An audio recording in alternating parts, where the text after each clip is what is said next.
এক ভয়ঙ্কর রাতে সবাই হতভম্ব হয়ে দেখল সাদা চুলের এক রহস্যময়ী নারী হাতের ইশারায় 3 দিন আগে মৃত এক মেয়েকে আবার জীবিত করে তুলেছে।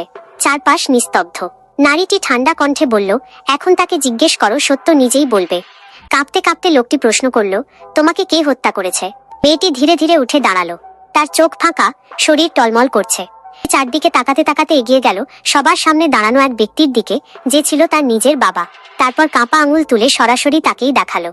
মুহূর্তেই তার মুখ বিকৃত হয়ে গেল, ঠোঁটের কোণ দিয়ে রক্ত গড়িয়ে পড়ল, আর সে মাটিতে লুটিয়ে পড়ল। বাবা ভয়ে কাঁপতে লাগলো। আর লুকোনোর কিছু রইল না। বিয়ের দিন মেয়েটি বাবার ঠিক করা পাত্র মানতে অস্বীকার করেছিল। অপমান আর রাগে অন্ধ হয়ে সেই বাবাই নিজের হাতে তার গলা কেটে দিয়েছিল। সত্য প্রকাশ পেতেই চারদিকে কান্না আর শোকের ছায়া। বাবা মাথা নিচু করে বলল, আমি বাধ্য ছিলাম, সব শেষ করতেই হতো। তারপর প্রহরীর হাত থেকে তলোয়ার ছিনিয়ে নিয়ে নিজের জীবন নিজেই শেষ করে দিল। বন্ধুরা, ভিডিওটি ভালো লাগলে কমেন্টে জানাও।